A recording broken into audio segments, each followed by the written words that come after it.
I, Moses Zeh Blah, do solemnly swear that my testimony that I have come to give to TRC of Liberia is the truth and nothing but the whole truth. So help me God.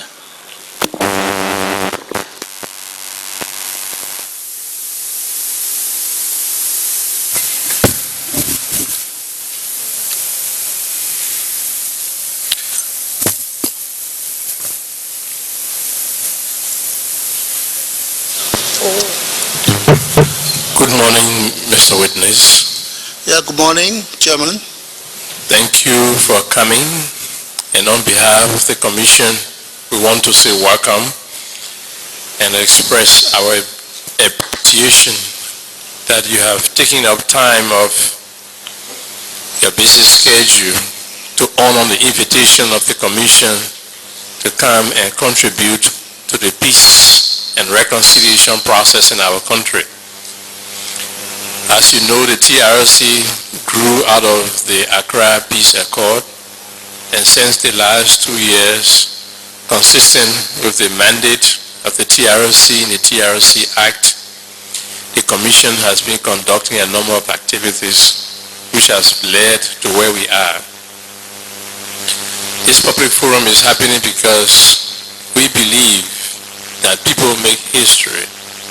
That after the end of a protracted conflict, we who are survivors are the ones who embody the experience, the truth, and the reality of our past. And to pursue reconciliation, it is important that all of us understand what happened, the role we play, what needs to be done to sustain the peace in Liberia. As a prominent Liberian citizen, you have yourself had a public life, which entails the period 1979 to 2003 that the TRC is covering. You were a member of the Armed Forces of Liberia before, a member of the National Patriotic Front, and then a former president of this republic. It is against this background that we thought fit to invite you so that you can share your experiences with the Liberian people so that the myth, the realities, the falsehoods of the past can be understood and clarified, and we can have a sustainable basis for reconciling amongst ourselves as Liberians. So thank you very much, and we say you are most welcome. Thank you. Thank you, Mr. Chairman. Okay, sir. At this time, I will introduce commissioners who are present, and then following that, you can move into your presentation. Commissioner Sheikh Kafuma Kone sits at the right end of the panel. Next to him is Commissioner Per Brownbull. Next to her is Commissioner Umu Sila. And on the left is Commissioner John Stewart. Next to him is Commissioner Gerald Coleman. I am Jerome Verdier. We say welcome. It's all yours. And thank you very much for inviting me to come to this commission. And I will say thank you also. Now I follow you closely. And TRC is not strange to me in the sense that I have been listening to you, listening to witnesses here that have testified. And I appreciate everything that has gone on here. And I'm also happy that I'm here today, more especially to you, the chairman and the commissioner. I will say nothing but the truth. And as former president of this country, I serve as Adjutant General of National Patriotic Front of Liberia, Inspector General, then Liberian Ambassador to Libya, Indonesia, and lastly becoming President of this country, of this beloved country. I joined the National Patriotic Front of Liberia in 1985 in Cote d'Ivoire. We all fled this town in 1985 when it was so difficult on Mantrap, more especially Gio and Manu. There was a conflict between the late General Kuyongpa and Samuel Kanyendo, then the president of this country. And that really drove out of here because of a connection with Samuel Kuyongpa, being a Gio man, being my cousin. And we were all driven from here, and I went into Nimba and on to La Côte d'Ivoire. To be precise, we were in Côte d'Ivoire in a village called Benwe, that's in Tanana region, where we lived for about a few months. And one afternoon, a fellow came from Abidjan called Godfather, Afro-Man to be precise. Afro-Man came and grouped several of us together to inform us of a man who is called Charles Taylor, is trying to help us cross back to Liberia and remove the government of Samuel Kanyendo. He pitied our condition. We have been suffering. Some of us have been cutting butchers for people, cleaning into cocoa farms and doing all kinds of jobs just to survive. And we all accepted. We were about 22 in a group that accepted to go with him. So wheresoever we were going, to come back to Liberia and remove this government. So we agreed, and that took us about a week searching for other friends in the various villages around Danane. But we were able to get in the 20, and 20 of us left and went to Abidjan and on to Ouagadougou. In Ouagadougou, we based in Ouagadougou in a place called Po, and this Po is closer to Ouagadougou.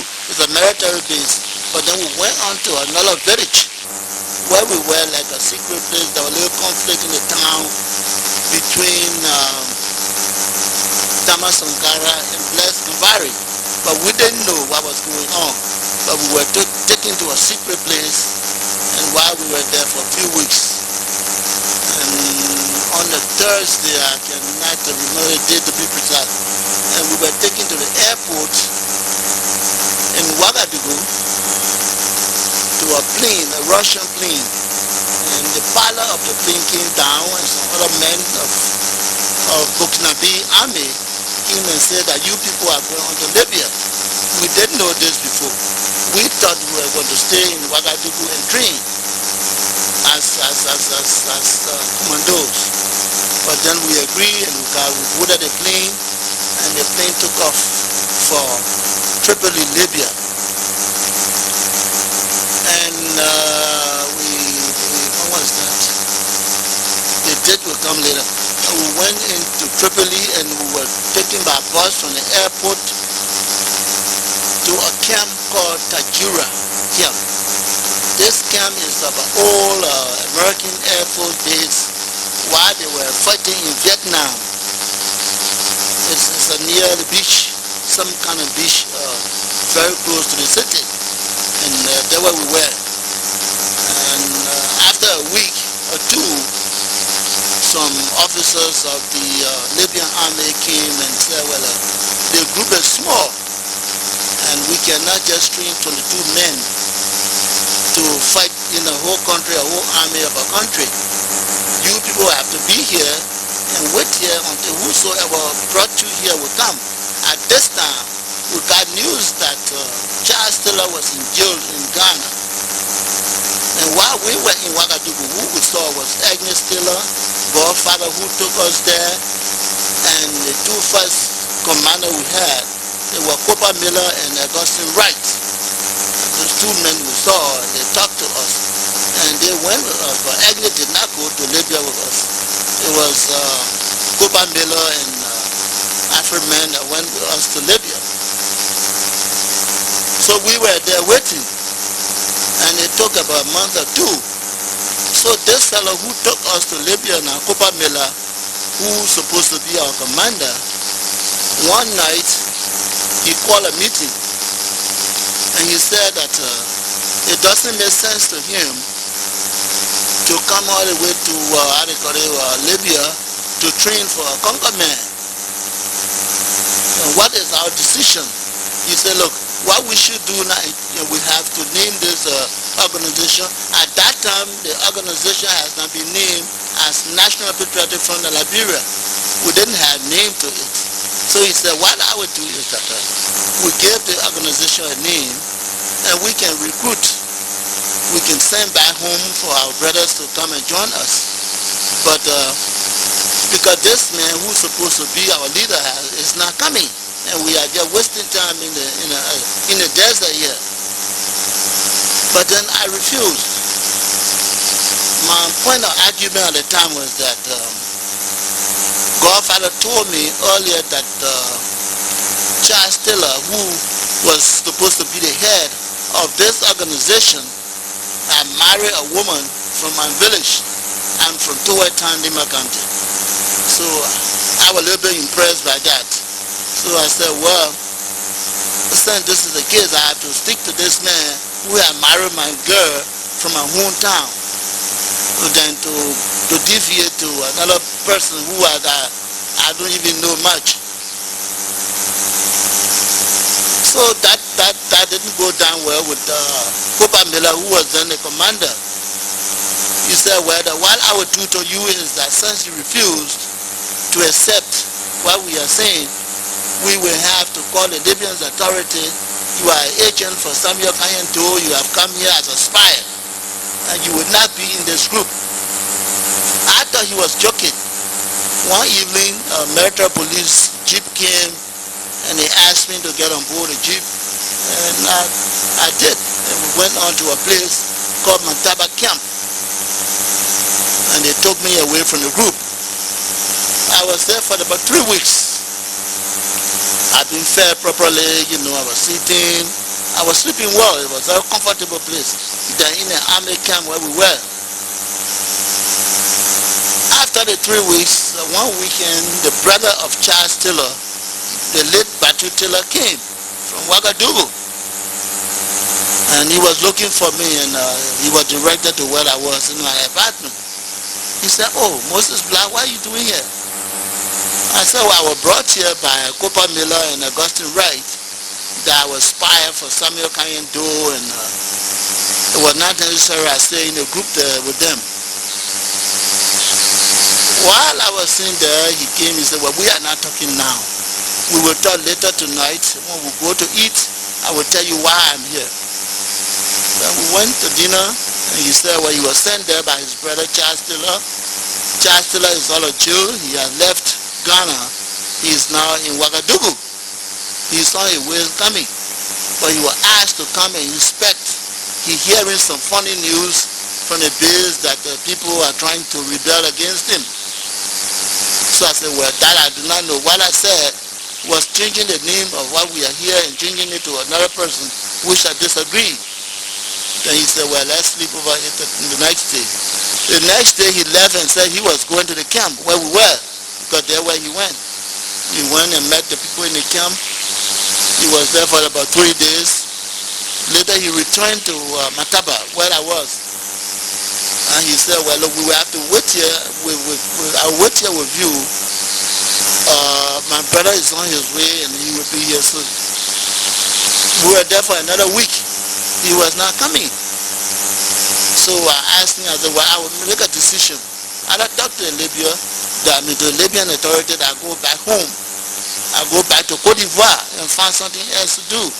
Because I'll be wasting time. The group has denied me, and they are saying I'm a spy. My life is in danger, and this place is very far from where we were, where we are from. And he said, no, do not go back. Stay here. My brother will come.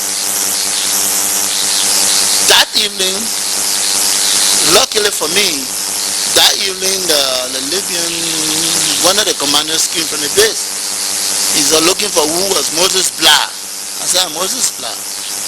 He said, well, let's go to the headquarters of Mataba. Later I'll tell you what Mataba is. Well, Mataba While we are in Mataba, you will be waiting, expecting the child stealer will be there. They are taking to another apartment, hotel. So we went to the hotel, that's where I met him. He said, "Oh, Moses, you are here my very first time to see your former President Child Stealer." He said, "What happened? Why you are here and you are not in the training camp?" I said, "Cooper Miller and Augustine Red had asked that I came here as a spy for Samuel Kanyendo. So they are taking me from the camp, and that's why I'm here." He said, "No," he laughed and he said, "No, this is not true. But tomorrow morning we are going to the camp at Tajura, where there will be a big investigation." And in the morning we went. We went to Tajura. There was a roll call, everybody came. We were about 22, as I said earlier. The group has now grown up to full-size military grouping. So he said, "Well, he told Cooper Miller, he said, 'Well, I heard what happened here. And why coming from Ouagadougou?' I forgot to mention this. He brought with him one Zeh Blah to be the commander in place of Cooper Miller and Augustine Wright. So while we were going to the camp, and we took Zeh Blah with us, but I didn't know his intention at the time. So after the meeting in the camp, he said, "Look, now this is my organization. This organization is called National Patriotic Front of Liberia. And no man will change the name of this organization. I'm the leader and nobody else." And he said, "Look, Zeh Blah is your commander. Moses Blah is an adjutant responsible for records while training. And I'm taking with me you, Cooper Miller, and Augustine Wright." The day after, he took them with him to Ouagadougou. And we were in the camp, running the camp, and they were bringing trainees in group. We have the first group. Group 1 was 22 men, which I'm part of. Then the second group came, 47-man group came. Then the 37-man group came. We were named by the group that you come in. Then we have the last group was about 36-man group. Training was going on very, very fine. We were in training. We trained about a year and a half in Tajura. Then something else happened. Zeh Blah, our commander, became very aggressive, very aggressive, very authoritative. So the training the men, the soldiers got annoyed, and they said, "Well, they are not slaves. They have gone to Libya their own will. They were not bought by anybody. So the treatment was very harsh on them. They will stop to train." And they did stop. When they stopped, and it was not good. The Libyan became concerned while the Liberian was not training. And he called me and they talked to me, and they quicker get to me than Zeh Blah, because Zeh was very, very aggressive during training. So I told them, well, they were the dissatisfaction among our men, and they decided not to train. And then they asked that, okay, it should go on as that, and they have to send for President Taylor to come. And he was just a rebel leader. Your leader, Taylor, will have to come, then you can investigate that matter among yourselves. And about a week time, Taylor came, and there was a big bull seller we investigated. Then he decided again that he's taking Zeh Blah with him back to Ouagadougou, and I will stay in charge as commander, adjutant, and base commander in Tripoli. The position I held until the training ends. While I was there as commander and adjutant for training has ended, and we decided to send the men back to Ouagadougou and then prepare for war in Liberia. In coming back to Ouagadougou, we were coming in stages as we went. But then dissatisfaction came again. The men said that why we are not coming together and people are coming in groups. One night there was a coup against me. The men planned that they would have to murder me and bury me in the sand because there are other people gone already and the other groups are still behind. It could be that till I have sold the people and we are eating the money, they have sold the trainees to Libya to fight in Chad, and we are taking the money, so I'm there, I will die for the money that till I have taken. So the MP commander under my control at the time came from the meeting and pinched me. He said, look, I got a very dangerous information to give you. I said, what is that?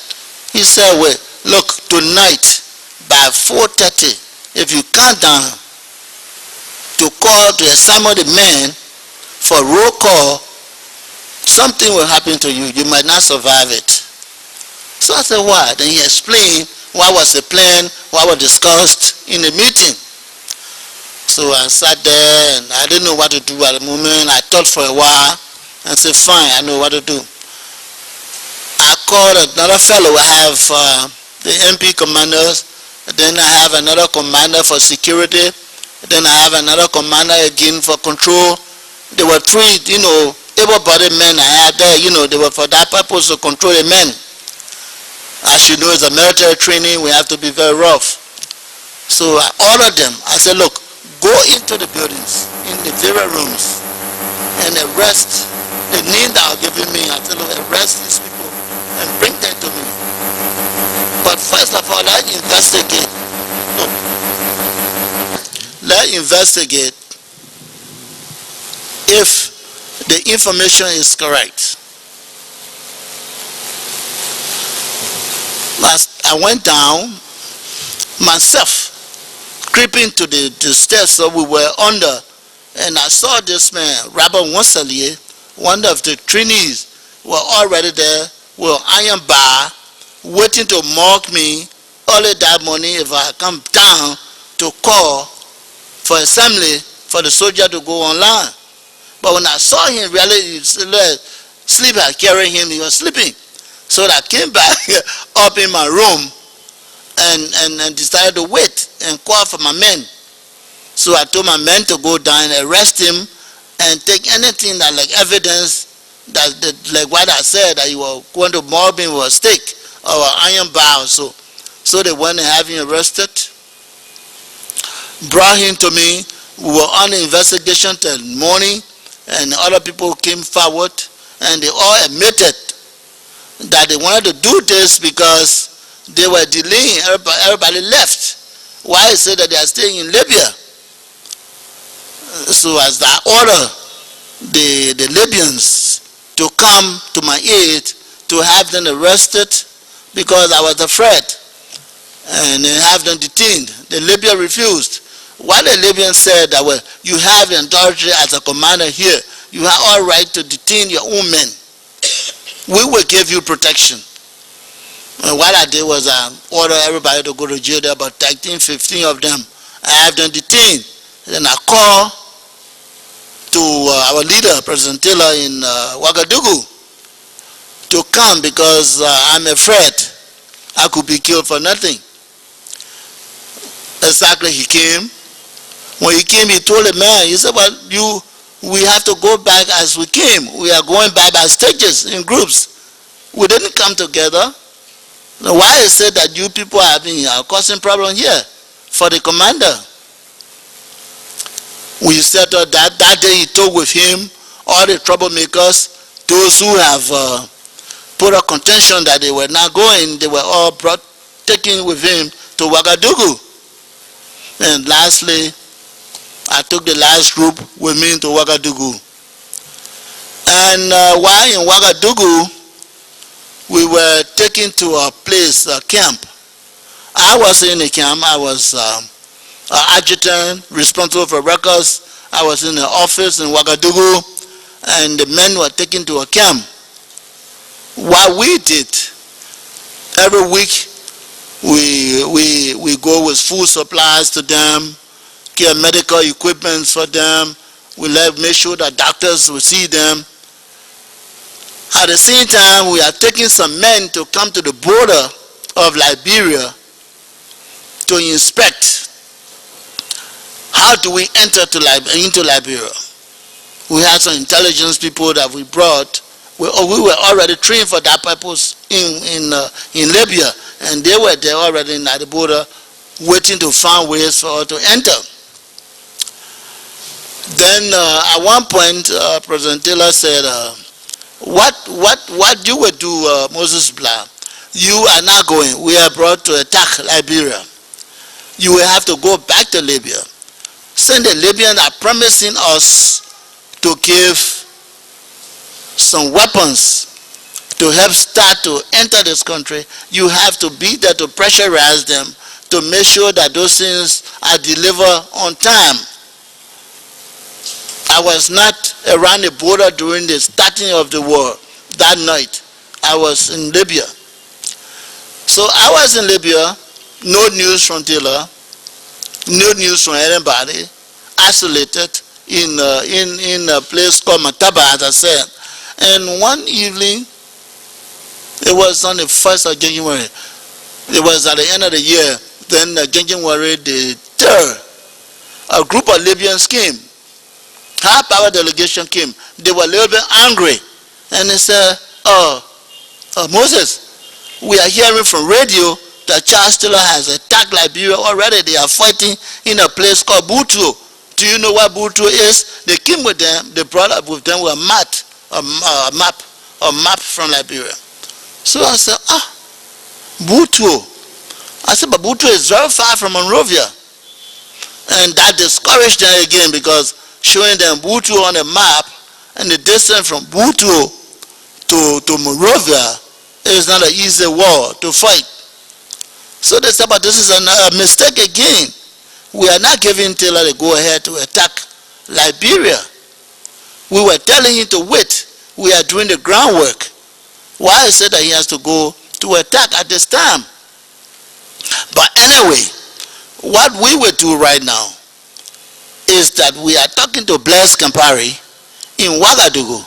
Whatsoever he has, his armory, let him try and send few materials to Charles Taylor to start, because he has started the war already and we cannot wait.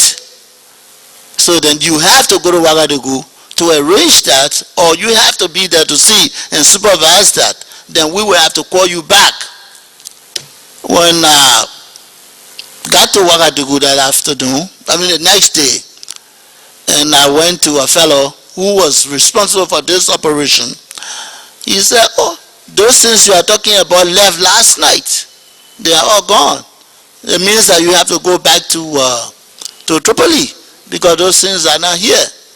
The equipment we have got ordered from the Libyan authority last night, and we are empty everything here. They are taking it with them. But I did not go, because the Libyan state, I went to the embassy, and the state told me to wait to hear from Taylor before I can leave. I was there for about 2 weeks. The war progressing.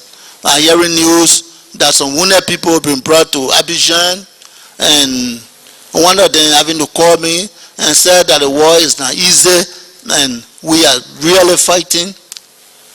We know what can we do, and we are out of ammunition.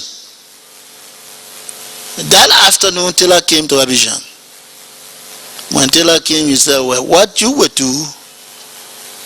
So that afternoon, he took me from Ouagadougou. He asked that we should go to Abidjan. And we went to Abidjan looking for arms and ammunition.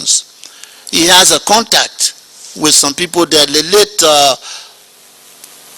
Kofi Kona was the defense minister of Cote d'Ivoire at the time. And he said, look, we have to go to see this man. He has talked to Ofe Boanyen later, and we must see this Kofi Kona. And we went to Kofi Kona, were introduced as a man who would be there to help transport whatsoever material they would have on ground for us. So he said he was not wasting time. He had to go back to Ouagadougou and waiting for the Libyans. They also promised